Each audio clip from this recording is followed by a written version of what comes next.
We started recording. Fire. So I have spent 4 or 5 days preparing all the notes, and I will slowly be going through them. This is the continuation of the previous one, and if you guys remember, in the previous one, we have, sorry, one second. We have talked about the focusing on the process and not the outcome, and how important it is to fully accept and express who you are and create the space that shifts your energy, not only physically but mentally. So, what does that mean? I'm just going to do like a 5 minute introduction one more time for those who missed it. And for those who did miss it, I do advise you to go and re listen the previous one. We have touched on the serious topic of focusing on the process and not the outcome, and why it is important, because people who are focusing on the outcome are putting the outcome as a pedestal, and that is the worst thing that we can do. We don't want to put things and have them above us. We don't want to have things that we're looking up to and saying, oh, this thing is better than me, this thing is higher than me.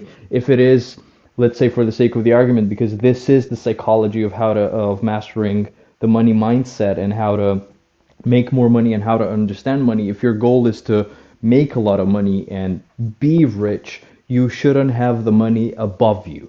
The money should be beneath you. So money isn't something you're striving to. Money should be the byproduct of the process that you're creating. I'm going to be talking a lot during this one, so please, at any time, if anything resonates with you, if you have any issues or something that you could even disagree with or something that you have to add, please write it down in the chat. I would love to read it here so that we could dissect it and go through it together. Nevertheless, so it's very important to understand that making money is a byproduct of who you are. It's not the sum of your goal and what you're going for. Your focus should solely be the process that you're going through, and this is why we're going to dissect it not only on the mental state, but biological state as well, because everything we do, of course, it's psychosomatic.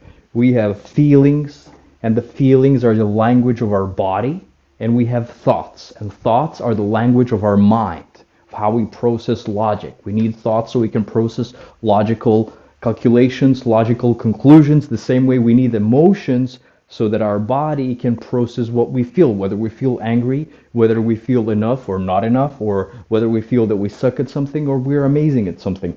So that is why it is important not to fixate on making money. The moment you fixate yourself on making money, you're pushing that away from you. You're pushing it too far, because now you're pushing too much energy towards something that you shouldn't. It's the same concept when you really want something. It's the same concept when you maybe wanted to get a girl when you were younger and you really wanted to, have a girlfriend, but the moment you would fixate on her and all of that, you would create this tension. The reason why this tension is created there is because people can feel it.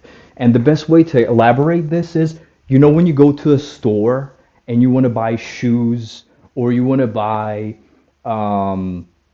let's say, clothes or anything that you want to buy, and when you enter the store, most of the times, if not every single time, you can feel the clerk or the salesman that's going to approach you, and he's going to start talking to you and giving you all these things that you don't want to. And you find that repelling. You find that not interesting. You want to run away with it.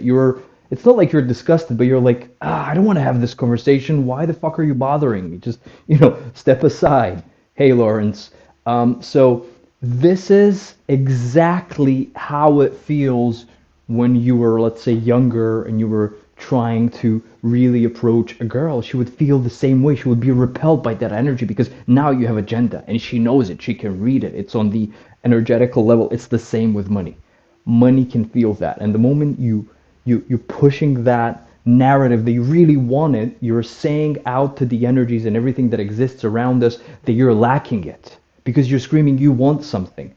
Wanting means you don't have it, which means you lack it, right? And everything around us is energy. And when the energy reads you as a whole and says, this person really needs something, that means he lacks it. Let me give him more of what he doesn't have and what he lacks, because that's how energy works. That's why we have to focus always not on the ending, which is to make money, but the process of how to make money. Because let me dissect this before we start the part two, because this is the second part of what we did in the last part. And I see a lot of people are joining here. Welcome, guys. I do strongly advise you to go also when you have free time to listen to the first part, because this is the second part of the dissection of the emotions versus thoughts, which is very important when it comes to making money, right? So the second part is the thinking process, the emotional process, and this is what we are dissecting right now.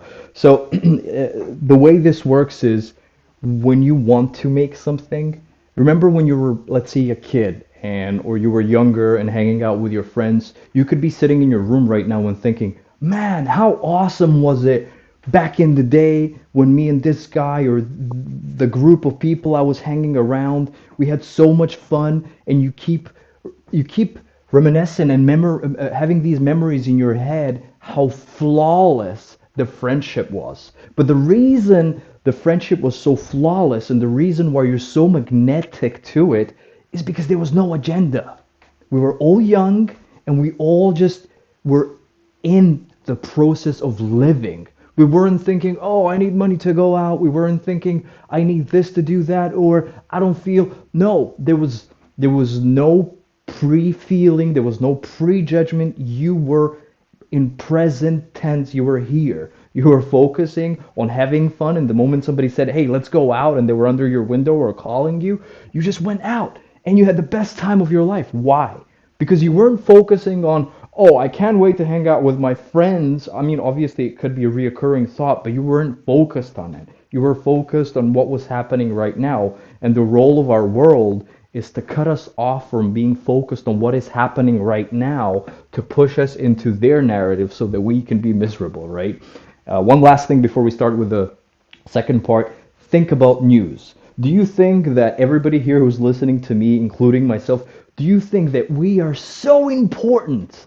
Me, Shem, Lawrence, CryptoPilot, Gordon, Ahmed, and the rest of the guys, you think we are so important that the world has nothing better to do, but they need to make a news channel to report to us because we're so important. They need to report to us what's happening. Guys, let's not get fooled. We are not important and they're not reporting to us. We're not that important that they have to stop everything to report what's happening to us. No, this is the dissection of programming that's happening. And now, with that being said, we're kicking into the second part fully because we covered what we went through the first part. And the reason why I'm saying this is all programming. You all probably had your first love or your first wife, and they used to call you with this sweet, beautiful names. It could have been 5 years, 10 years, it doesn't matter. It could be whatever language that you speak and whatever language that you spoke. There's a reason why you still remember these words. There's a reason why you could sit down and maybe, even if you miss it or not, from time to time, you could think about it. Why? Because your brain gets programmed. It's the same way your grandma spoke to you or still does, or your grandpa or your mom and dad, and they would call you sweetie, a potato, or whatever it is. And that sticks with you, and you love it. And the moment they say that, you would melt deep inside. And the reason why that sticks with you is exactly how programming works. It's exactly how you perceive money. Now you could think, how is that so important? How does that have to do with trading or with making money? It has to do more than that. In my books, this is the most essential part of making money. This is more important than knowing how to do technical analysis. Of course, guys, don't get me wrong, technical analysis is so important. We need to know how to read the charts and we need to understand what is happening, but this is a crucial part of it. And the reason why it is a crucial part is because we are being brainwashed from young age or programmed depending on our surrounding circumstances or cultures that we have. Maybe somebody grew up in a poorer culture, so they got used to it, but they never thought about it. Maybe their parents couldn't afford things, but that was the message that was given to you. And there maybe not, but there's a lot of people who grew up like that and they never dream of something big because subconsciously is there. Lauren says freedom comes to you once you stop chasing it. Absolutely. I love that. Ahmed says when you start chasing something and needing it, it's going to run away from you. That's exactly how energy works. Just like the the magnets. And this is important. So the introduction of the part two, I would like to call the understanding change and the power of thoughts. And this is very important. So change is fundamentally changing because it requires making a different choice than before, stepping out of the known and into the unknown, right? So the unfamiliarity triggers discomfort and certain uncertainty because the body, the conditioned, right? The body conditioned to prefer familiarity, even if painful, okay?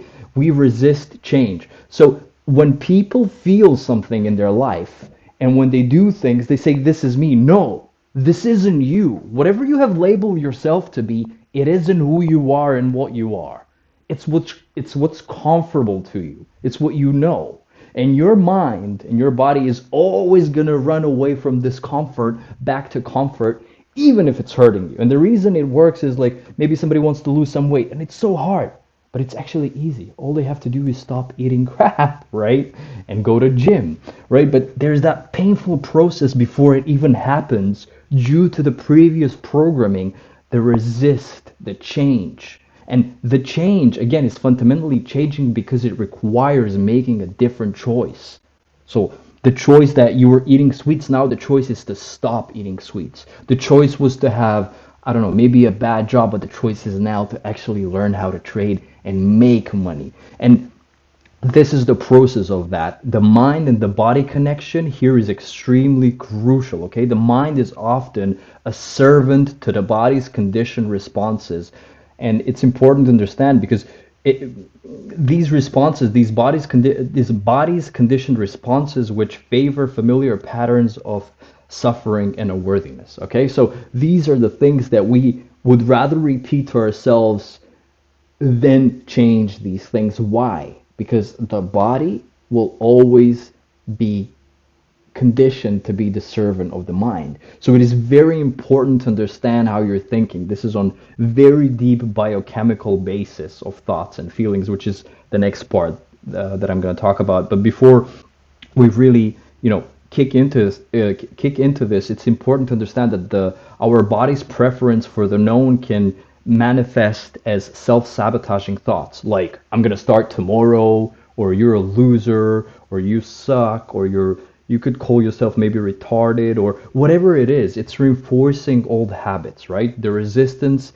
This is very neurological conditioning to the brain, right? And it is a neurological conditioning of the brain to maintain familiar patterns, okay? Even if those patterns cause pain. So we all know that we have a wife or an ex-girlfriend or an ex-wife or a dad or a mom and a grandpa and a grandpa. It doesn't matter who it is, a friend, and they all have the same pattern. And this recurring pattern keeps going on and on and on. And you can ask yourself, man, when are they going to change? When are they actually going to, step into the pain, embrace the pain, and make a change, make a difference? This is the reason why. Because when we're thinking, when we're programmed into something, and we're not aware of what our programming is, we are going to sit there and we're going to allow the pain to be killing us from deep within. And it starts in the head. It starts from the thoughts. And these thoughts, they trigger biochemical reactions in the brain and releasing it's like, imagine they're releasing these chemical messengers that the body experiences as feelings. Example, right? For example, positive, hopeful thoughts trigger neurotransmitters such as dopamine, right? So they create feelings of excitement and anticipation. And conversely, negative or self-deprecating thoughts release neuropeptides, right? And that induce feelings like anger, hatred, and insecurity. What does that mean? That means that if you're walking around and you're thinking of happy thoughts and singing happy songs, well, guess what? You're going to be happy. And you're going to be noticing happy things. And because you're noticing happy things, your body's going to follow with those thoughts because your body is a servant to your mind and your body's going to be happy. And when you resonate this happiness, there's this loop that goes back between the body and the mind on a neurological and biological state, which is very important. And the other way around is when you're negative and when you're talking down to yourself and you're putting yourself down, well, guess what?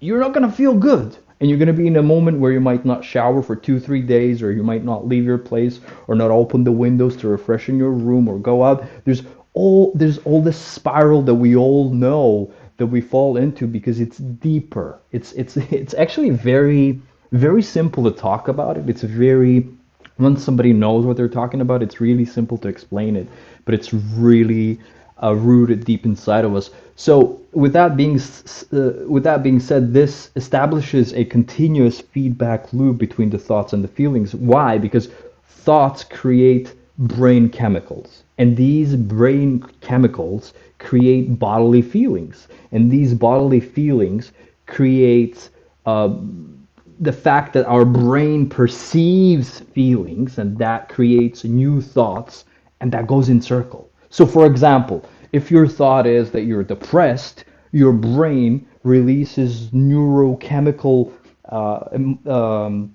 neurochemicals that tell your body that you're now depressed. So now your body is going to feel what you're thinking of. So your brain perceives now this feeling. Let me rephrase that one more time. This is very important. If you're depressed, right, your brain is sending chemicals to your body that you're depressed, right? And then your body starts feeling depression, right? This is very important. You feel depression. We all know how depression feels like when we're sad, when we're down, when we're discouraged, or something happened that didn't go our way. Now, when our body feels it, our brain starts perceiving that feeling, right? Because your brain now understands that there's this pain that it can't deal with because your body is being in this negative state. Now, what this does is it creates new thoughts. And these new thoughts are now deeper than your first ones of your depression. You're talking down to yourself more. Why? Because this is a never-ending feedback loop.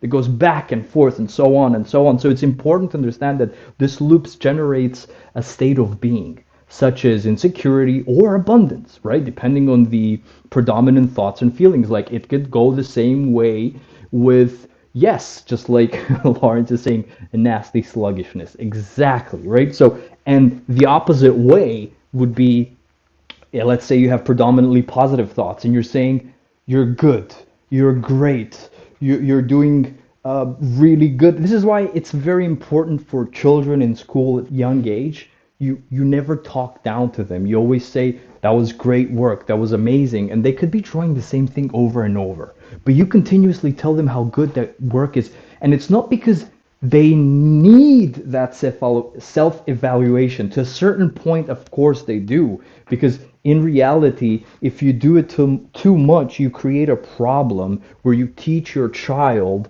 to evaluate his work externally rather than internally, which is very big problem. I don't want to go deep into this because this is kind of like off the topic that I want to talk about today, but this is also important because if you have a child and you keep telling him good work, good work, good work, good work, well, guess what? Now you're teaching him to reach out to external values in order to feel good for his good work, right? But before we go down the route to get there, in the beginning, it is important to tell him that it is good work before it's too much. Why? Because, for example, you will see that the drawings are getting better. The house is getting better. In the beginning, it was 2D. Now it's 3D. Now the kid realizes, oh wait, I can do roof tiles. I can put a tree right next to it. And the brain starts developing more things. Why? Because the child is focused in the process. He's not thinking, the child, when he draws, he doesn't think, how is my picture going to look at the end? They don't think about it. Why? Because they're in the process. The same applies for making money. Because if they were thinking what the drawing is going to look like, they would go crazy, right? They would be, you can imagine how indecisive a child would be. It would make their brain explode. And, this is not a surprise, but do you think that we adults are different? Absolutely not. If anything, we are worse because we know more. And because we know more, oh my God, now we're pushing these crazy thoughts to ourselves, which are even worse. So, repetitive thoughts physically and chemically modify the brain and the body, and they reinforce habitual emotional state. Thus, when we think about the intensity of those thoughts directly influences our health, choices and quality of life. You could be walking down the street and meeting I don't know, let's say you meet a girl and she complains, she's like, oh, I live in a city and I don't have a car and I need to take a bus, and now she's complaining and she's all negative. But I would look at this positively and I would say, wait a second, I live in a city where I'm being driven in a vehicle that costs more than $500,000.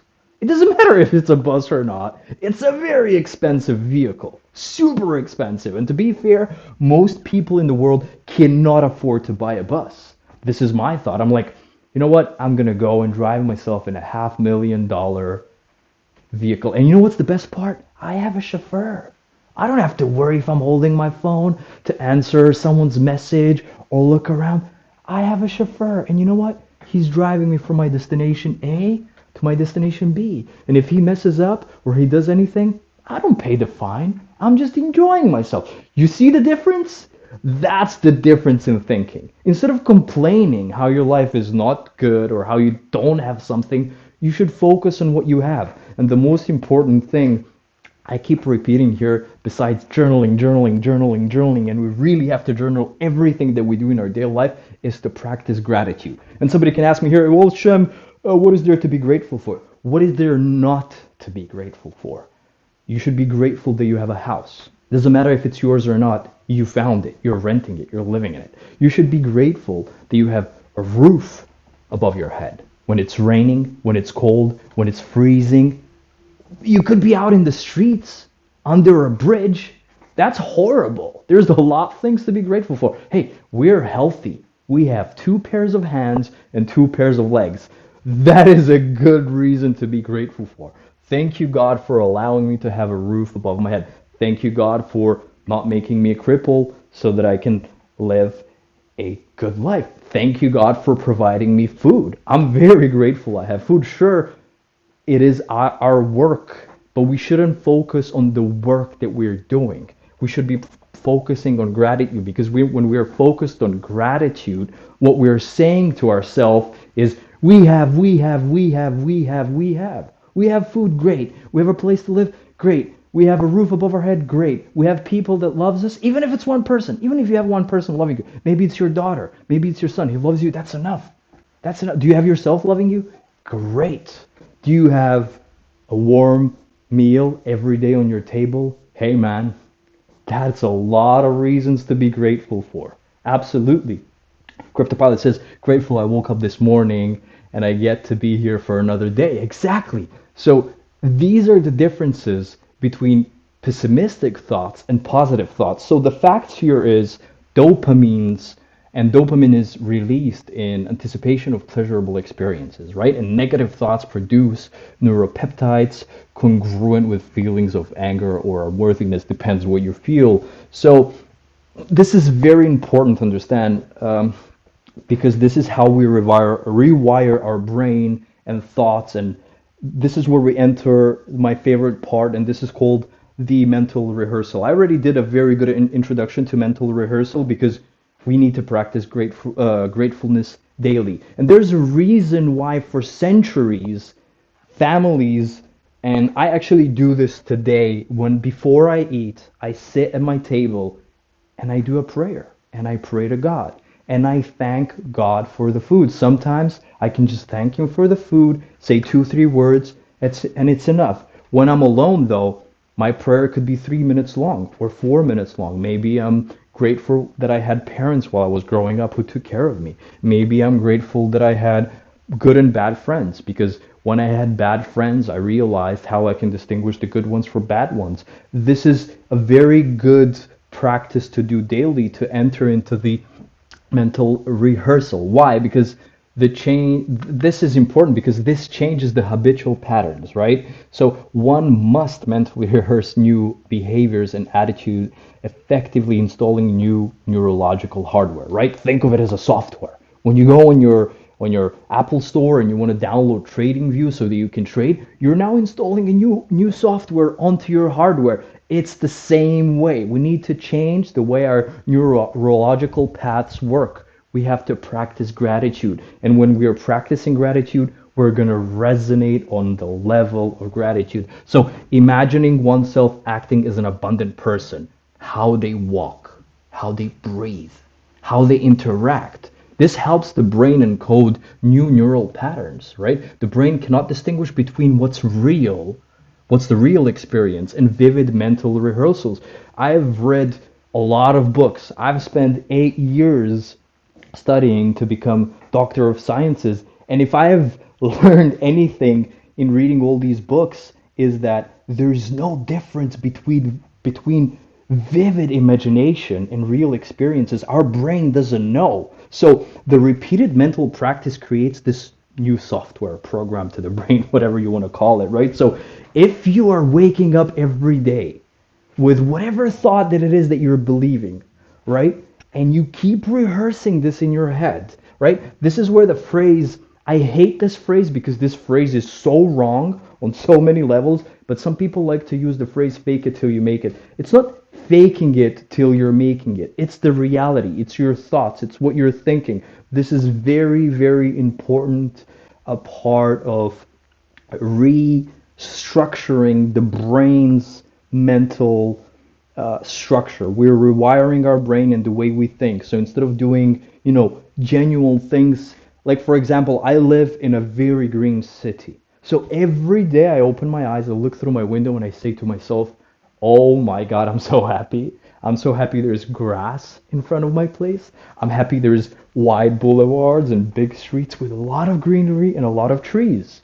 Ask yourselves, when is the last time you did that? So this is this is the part where you have to, take this new software and reprogram yourself. This process is analogous to learning skills, such as, let's say, playing an instrument or dancing, where repetition creates lasting neurological changes. So I love to play instruments. I love to play piano. I love to play guitar. And when you learn how to play an instrument, and when you're really learning how to be good, while I was, younger and learning, everybody around me, including myself, wanted to play fast. But in order to be a very fast player, a shredder, or a virtuoso, or whatever you want to call it, you know what's the secret? The secret is you have to play extremely slow. And you're going to ask yourself, what the hell? Why would I want to play extremely slow if I want to play real fast? Well, it's the same with trading. If we all here want to make a very good amount of money, and in order to be good with a very good amount of money, well, guess what? We have to be extremely good with little amount of money. This is what I talked in the first part. This is what I said. What happens if you take a person who is poor and you give him $10 million? That person will stay poor. Nothing will change. Why? Because money doesn't change circumstances. It amplifies the problems you already have. Because usually the reason why people don't have money is because they're bad with their money. They're bad with their expenses. They're bad with taking care of their money, their risk management, and their money management. I have a table. I have a table in Obsidian, and I have a column for each and every expense of mine. For my rent, for my water, for my electricity, for my city tax, for my internet. In every column, I know exactly how much money I'm spending, and I know exactly what my monthly allowance is in order to save up money. What do I do with the save up money? I invest. Now, if you're living your life and you don't know how much you're spending on your garbage, on your internet, your water, or your electricity bill, you won't be able to make more money. Because in order to make more money, you first have to know how much you're spending. Because when you know how much you're spending, you will now know how much you have to play around with. So it goes back to the same way with learning the instrument with little speed in order to get super fast. So when you get really good at little amount of money or slow speeds, with this example that I've given here, well, guess what?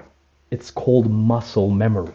Your brain remembers the movements of your finger. And now all you have to do is slowly practice. Instead of making $50 trades, when you feel very comfortable with them, well, guess what? You're going to go to $100 trades. When you do very good with $100 trades, by the time you're done with 50, you're not going to feel this emotional drainage that you feel that you're risking the money. You're like thinking, oh, should I do the trade or should I not do the trade? Somebody actually today was mentioning in the guidance or mindset mastery, I have to look right now, how They had an issue, yeah, in the mindset mastery with how to deal with their trades and everything. We'll dissect that as well down the line. I'll prepare it for the next one, but I'll cover it here really fast. And it's it's the reason why people are scared is because they didn't do enough of it. It's like riding the first bike. When you ride your bike for the first time, you're scared. What if I fall? What if I scrape my knee? What if I break my elbow? What if I do this? And after 20 times, you don't even think about it. It's the same with trades.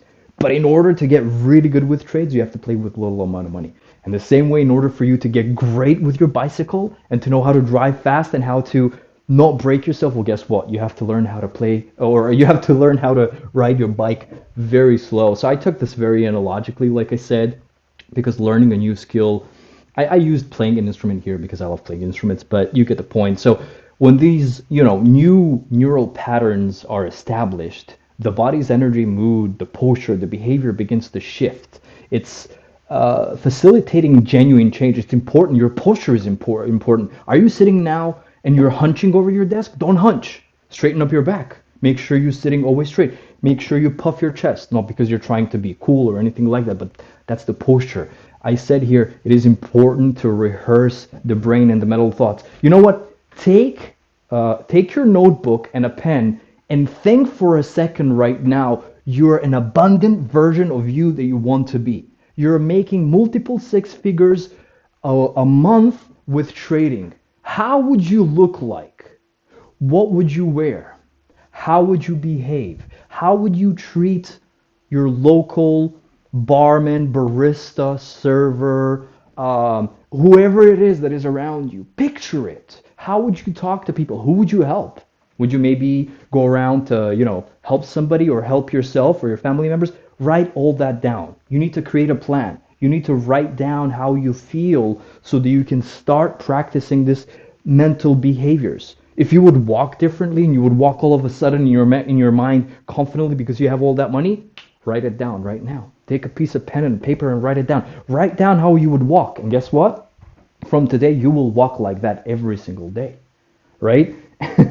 These are the things that we have to rewire our brain with. These are the things that we have to take care of. So the key concept is the neuroplasticity, right? The brain's ability to rewire our thoughts, and they're based on repeated mental activities, just like gym. When we go to gym, our muscles grow, of course, very importantly because of the food we're eating, but they grow because we're exercising them. We're pushing them to the limit of breakage. Our muscles are breaking down when we exercise. They actually break and rebuild themselves while we're sleeping. That's why it's important to know when to sleep, how to have long sleeps, and eat well. So it's the same with trading. Think of trading as a gym, and now you're going and lifting weights. But in order for those muscles to build themselves to make you money, you have to sleep well and you have to eat well.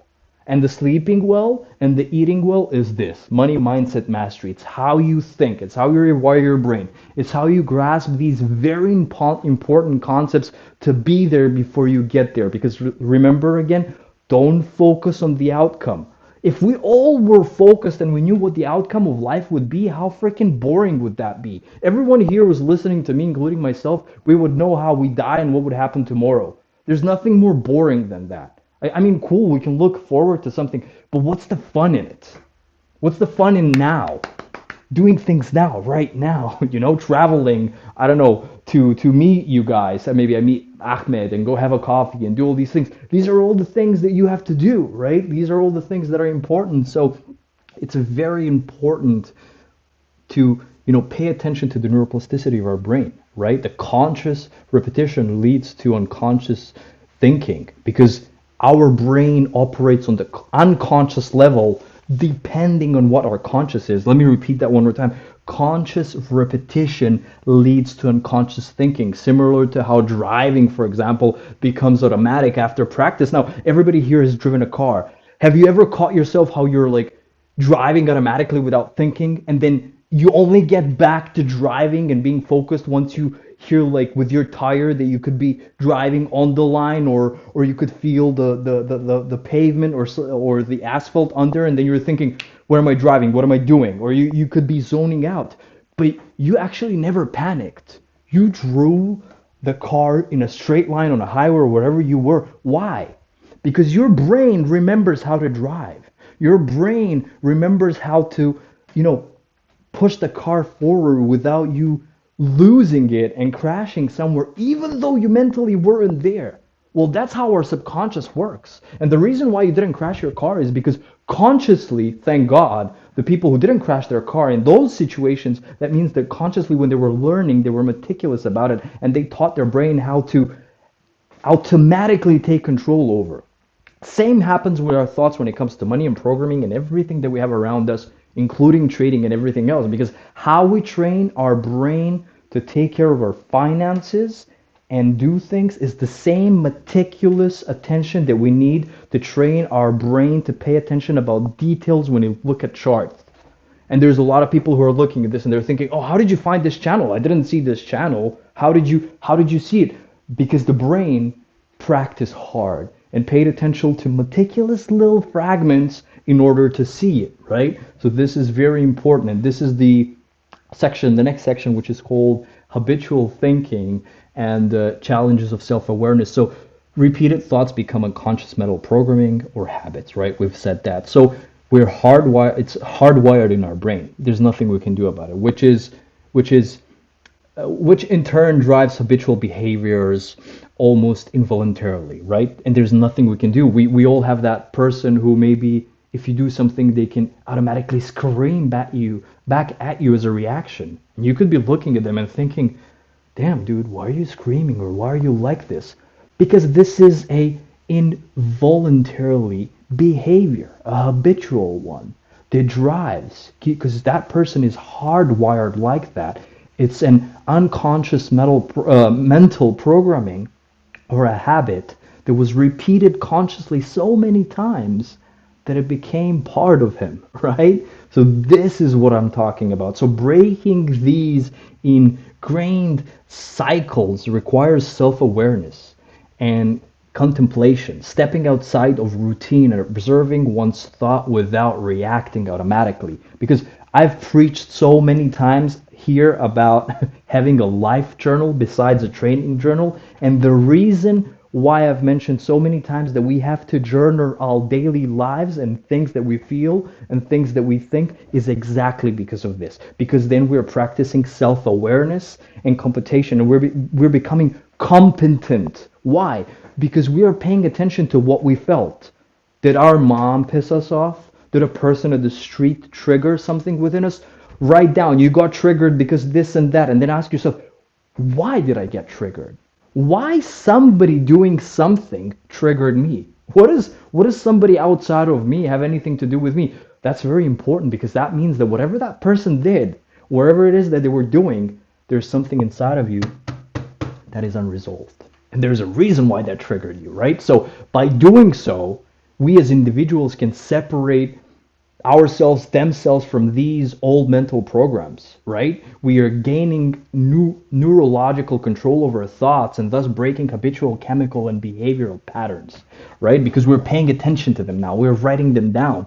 We're reading it and saying, I got triggered by this car because they crossed a red light. Why? Because this is important for them not to break the law? Or what is the thing that triggered you, right? This process is very crucial because thoughts are not just merely abstract, but have actually real biological effect on the body and the mind. And sure, we can enter into debate of there are some thoughts that are abstract, but in majority, they're really not just merely abstract, right? They are, but not just.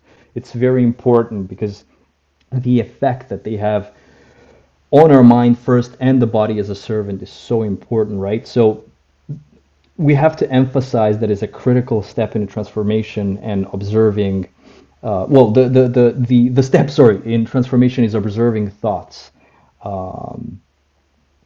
dispassionately, right? So preventing automatic reactions that perpetuate old states and old states of being. And I can tell you I was a big victim of this because I used to have terrible reactions to things that I've been, either taught by my surroundings or different areas where I lived. And then when I caught myself reacting in a horrible way, I was sitting in the back of the room thinking to myself, is this what I look like? Is this what my behavior looks like? Is this how this disgustingly I appear to other people? And when I say disgustingly, I don't mean it to demean the other person who was behaving that way, but that was a perfect mirror. That was me writing down my thoughts day by day, where I became self-aware. And when I actually did become self-aware, I became self-observing. And my neurological control changed. My old patterns disappeared. My brain started becoming competent. And now, from self aware, I became aware, but aware in the sense that I'm aware of my environment. And when I paid attention to my environment and saw things that triggered me, I realized, oh my God, I'm a horrible person. Right? And these are the things, this is the power. This is the power to change. And the power to change lies in our conscious observation. And obviously, the willful control of thoughts, which neurologically dismantles the long standing mental habits that we have. I promise I'm coming to the end, but I did spend 4 or 5 days writing all this, and this is very important. So, let me just kind of like reiterate what I said and kind of get to the closing. So change is uncomfortable because it requires overcoming the old personality, the old you who you think you are. This is which it's the old personality which constitutes approximately, let's say, 95% of our current identity, right? The discomfort arises from leaving this familiar pain, lack, or suffering behind and confronting the unknown, right? Because we're scared of the unknown and would rather treat ourselves like crap and be miserable because it feels good to our brain, so our body feels okay and our bodies are not breaking down from the uncomfortable or the unknown. We all have been in situations where we felt uncomfortable or there was something unknown happening to us, and that pounding in your chest, the moment you can feel your heart beating in your throat and it's hard to swallow. Why do you think that is? Did you ever ask yourself, did you ever sit down and think, why is my body reacting like this right now? Is it because I'm not in control? If that's the thing, you should think to yourself, write this down and then ask yourself, why am I even trying to control external circumstances? Because if you catch yourself trying to control external circumstances, it's the same as trading and wanting to make money without knowing how to. Because now you want to focus and out, you want to control the outcome that's going to say you made $1,000 this month from that trade. You can't control the outcome. You can only focus on the process that will get you there. Right? This is the reason our body shakes. This is the reason why people are scared to make a trade. This is why people can't press that button. They're thinking, they're breaking their brain. Why? Because they didn't rewire their psychology. Because it's like going to war. Imagine you know how to trade, you know how to read graphs, you know how to do everything, but you can't take the trade. Do you know why? I will tell you why. It's the same thing as saying, you know what, I want to go and be patriotic and I'm going to go to the military. And in the military, they teach you how to run, and you learn how to run with a weapon. You learn how to jump. You learn how to go through the mud. You learn all these tricks and you're ready. You think you're ready. But then when you're in the battlefield, in front of the warfare, and you see the enemies fleeing towards you, and you're holding your gun, but you can't pull the trigger. And now your brain stops, and it's thinking, hey man, it's either you or them, pull the trigger. But you can't pull the trigger. You know why you can't pull the trigger? As much as you could have been ready to physically dominate in the military, the mind is, if not more important, because you need to psychologically understand now you're going to take someone else's life. And it's either you or them. And it's the same with trading. You need to pull that trigger. This is the reason why we're covering the mindset mastery. This is the important point of this quantum mental standpoint that we're talking about.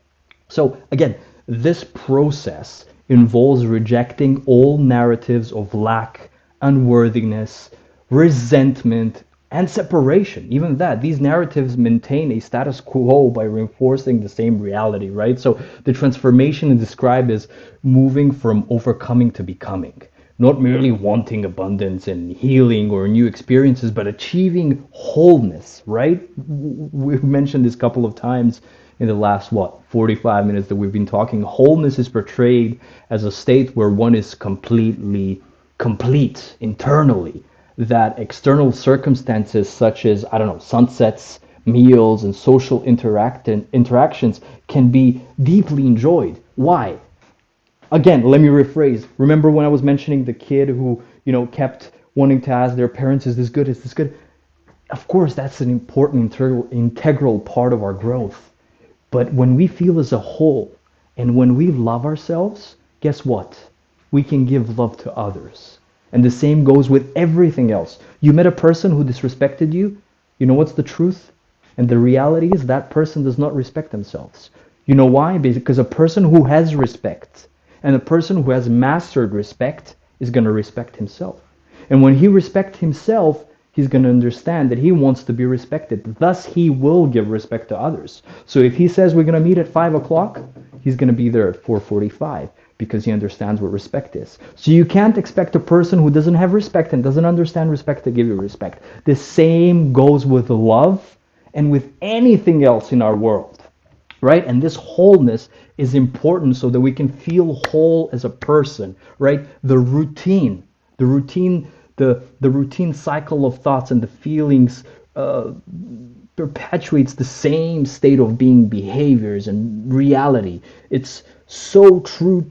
The true change requires new ways of thinking, feeling, and acting. This is why we have talked here how important it is to have that habitual thinking and the change of self-awareness and rewiring the brain through our mental rehearsal of writing down how do we walk in abundance, how do we feel in abundance. It's not just what you think, it's what you feel, right? That's the wholeness. This is the key concept, the state of being as the foundation for reality of creation, right? Of having everything, right?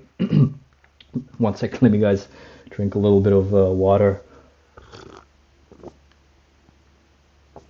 So these are the quantum perspectives on reality and change. It's not enough for us to just think. We have to feel. How do we feel this abundance? It's the same way we feel when we got gifts when we were children. I'm pretty sure that everyone listening here at one point in their life when they were younger or even now when they're older, they could have imagined of having something for a very long time. And they either got that present or they made that money to buy themselves. Whatever it might be. It might be a car, it might be a new MacBook, whatever it might be, a new phone. Nothing beats the feeling when you wake up that morning with a smile inside of your head, knowing that you're gonna go get that thing. The way you feel so excited and you have these like almost like little butterflies in your stomach. You feel this warm feeling, this fuzzy feeling in your chest, your wholeness. That's the feeling we're talking about. That's abundance. That's you having things. That's you owning things that you wanted for so long. That's exactly what it feels like to be making 10K a month from trading.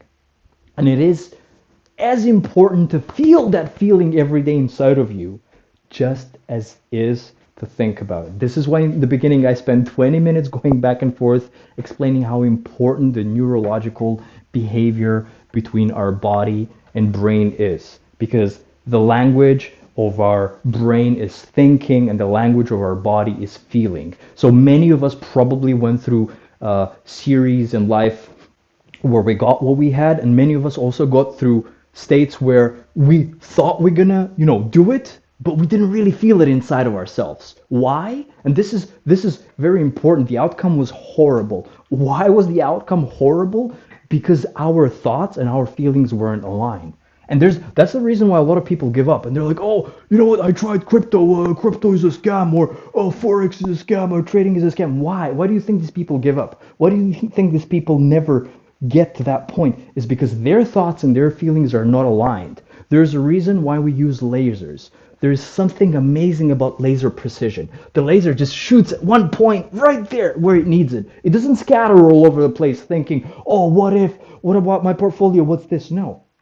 It's precision, laser thought. And it's important that as much as you think and you write down how you're going to behave and that you're, mentally there, which is again the language of your thoughts, of your brain, the thoughts, it is important to feel it inside of your chest, the happiness, the smile when you woke up, and say hi to your neighbor. Hey neighbor, how you doing? What a great day. Walking down to work, you can see a stranger that you don't know. Practice. It doesn't matter. And smile at him and say, it's a beautiful day. I hope you're having a great day. You know how much that person's going to smile? He's going to think, it is a great day. Wow. And you're going to feel much better. These are things we have to practice, right? So this is very important. So this quantum standpoint is what I'm trying to make right now. That changing reality entails creating a new state of being that produces a distinct electromagnetic signature. This is important. The signature attracts potential realities from quantum field that correspond to it. So what does that mean? That means that we are like a magnet and we resonate on different levels. We resonate with with different frequencies, and with these different frequencies, we touch around everything around us. So I use the analogy of the laser, which emits a coherent signal, right? Waves align in phase and producing a powerful focused beam. Similarly, thoughts and feelings must be aligned and coherent to manifest desired outcome, right? So coherent signals, when thoughts and feelings are out of phase, thinking wealthy thoughts but feeling poor, well, you will fail to attract, consistent results. That's why people give up, because in their mind they could be thinking, oh, I'm going to be wealthy or I'm wealthy, but they're feeling poor. They're feeling poor because they want to have things that they don't have. And this is that out of phase. This is not the laser signal that I'm talking about. This is the alignment of the mind and the body, the thoughts and the feeling. It's the essential. It's essential to send a unified, coherent signal into the field. It's very important. You have to be like a one whole, initiating a new manifestation. This is the one that you're working on. And manifestations, surprise us because they come as unpredictable quantum processes, like not like a Newtonian case of cause and effect control, right? Like expecting particular outcomes leads to repetition of the past, right? Like we've mentioned before. Why is this important? Because again, when you were a kid, when you were doing things, you were surprised by the outcome because you were doing them either for the first time, but most of the times it's not that you were surprised by the outcome because you were doing them for the first time, but because you weren't focused on the outcome. You were focused on the process or whatever it is that you were doing. You were playing video games. You were learning how to skateboard, drive a bike, whatever it is. That's the important part. So yeah, that's why manifestations should surprise us. And this is why I urge people to, shift from this, I don't know, let's call it classical physics, determinist mindset to a quantum mindset, right? Where we have internal environments, thoughts and feelings that we create, and they create external environments around us. And how does that work? For those who don't understand, and they're like, what is this quantum thing that you were trying to explain? It's the thoughts and the feelings combined together into a laser focus. Why? Because if you wake up every day and you only want to see horrible things around you, guess what? You will see horrible things. It works like this. Wake up tomorrow and try to spot the red cars or the yellow cars. Bro, all of a sudden your brain will see every single yellow and red car, and you will think to yourself, oh my god, there's so many yellow cars in my city and I've never paid attention to them. The same works with the abundance. It's the same process, it's the same thoughts. So this is what, quantum leaping means. We're creating these fields, these coherences, these electromagnetic signatures, cause effect versus causing effect, right? So we need to shift from that into this quantum mindset where we have our thoughts aligned with our feelings. If you're failing, just before we end, we should end. It's been 1 hour that I'm talking, I guess. And I'm sorry, I unpacked and unraveled so many things at once, but this is very crucial. Maybe I should have broke it down in more parts, but it is very important to, mention here how do we do that? How do we have our thoughts and our feelings in one coherent phase? Guys, if there's things you wish to have that you don't have, you know what? Write them down. Whatever it is that you wish that you have and you don't have, write it down. Write down my goals for, let it be this year or next year, but be realistic with yourself. And write them down and forget about them. If you dream to have a new car or a new Mac or a new phone or whatever it is that you're dreaming, write it down and let it go. Let it go. Because if you don't let it go, you will emotionally drain yourself. And when you're emotionally draining yourself, well, guess what? All the hard work of you rewiring your brain and your thoughts and thoughts processes to get there is going to get destroyed. Because remember at the beginning, we talked how important it is on these neurobiological levels, how there's an infinite loop between our thoughts and our feelings, and we have to be aligned with them. We have to be on the same page. So in order to fail at this and to stop yourself from feeling of what you don't have, write it down and make a plan how you will get there. and forget about it. And when you write a plan, you're not going to just wonder what you want to have now. Now you have a plan. And when you have a plan, you're going to break it down into part A, B, C, D, E, and you're going to be focused on making the plan happen. When you're when you're focused on making the plan happen, you're not thinking about the outcome. You surrender and you trust. You are trusting. You have the essentials to allow the new unpredicted opportunities to rise, man. You're signaling the true creativity power right now. Why? Because the biggest hurdle is for most is relinquish control over how outcome occurs. Oh, am I gonna get the car? Am I gonna get the house? Am I gonna get the thing? The unquired faith of the unknown. Forget about it. This is what I'm talking about. So yeah, thank you for the good comments, man. You're good at talking. Awesome information, super helpful to start and bettering our mindset. Absolutely. Thank you so much, man. I gotta read everyone's comments here. Abundance is frequency, 100%. It's fire. Yes, fire. Ahmed said, nobody gives a damn about you, whether you want. We're all gonna die, and that's the end. Absolutely. The stuff that you want to do, don't regret in your life and your deathbed just because your parents said. Exactly, exactly. Guys, we're all gonna die. Who's gonna remember us? Sadly, the reality is nobody's going to remember us. I had to go through a process of digging my ancestors to figure out what I came from. Nobody knew anything about my ancestors. Of course, I found my way, but the reality is it could be my great grandfather, which is not that far away. He's the father of my grandfather, right? But the reality is nobody cares. So we all gonna die. Life is filled with uncertainties. And the best thing ever is that we get to live now. We don't have to focus on the outcome or are we going to be in 5 or 10 or 15 years now. We get to focus in now. So what is the conclusion? What is the path to transformation and quantum creation that we're talking about here? It's recognizing and interrupting habitual thoughts, feelings, loop that maintain old states of being. So we forget the old, we discard the old. That's why it's important to journal. We have to journal everything in our life every day. So we know what triggers us and what doesn't trigger us. When we know what triggers us and what horrible patterns of behavior we have, guess what? We have it written down. You take my notebook and you go to the page number 5. I'm going to go like, all right, number 5, what am I doing here? Oh my God, I'm horrible at this. All right, let me rewire that. Let me change myself. Let me become the quantum better version, right? So that is very important. So we're using mental rehearsals to reprogram our brains, neural circuits, and embody new identity. Because again, whoever you are right now and whoever we are right now, it's not who we are. This isn't us.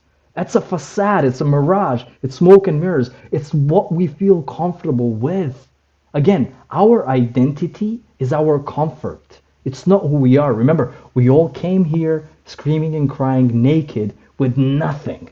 So that new car does not identify who you are, or that new phone or new whatever. It's not our identity. It's either something we wish or something we're cultivating or something that is not our personality. It's kind of a comfort thing, right?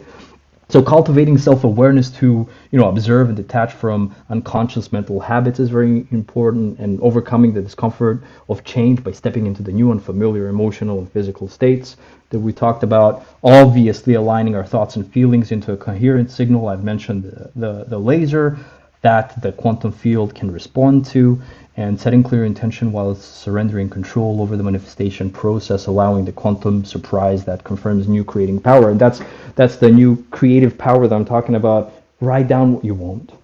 When you write down what you want and where you want to get, break it down into 10 steps. And when you break it down into 10 steps, start executing. You want to make money by becoming the best trader? Perfect. Write it down. My goal, become the best trader, make, I don't know, $5,000 a month.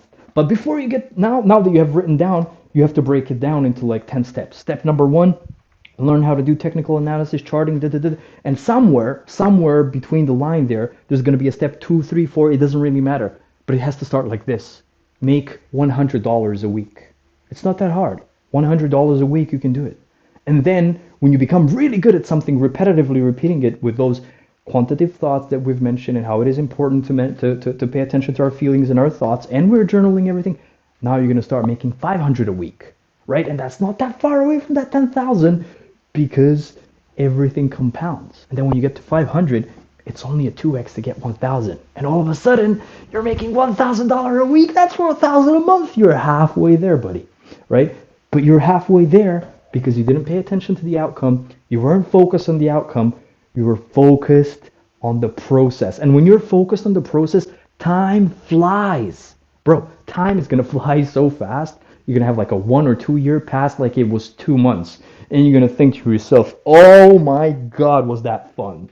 You're going to have so much fun with people, sharing charts, sharing opinions, sharing thoughts, sharing journals, trading journals, maybe real life journals. Maybe somebody wants to open like Chicken Nugget did here and had a whole thing where he, opened up not only mentally but emotionally, and we did dissect all of his issues and things he went through to a point where he digested it, and guess what? He's printing.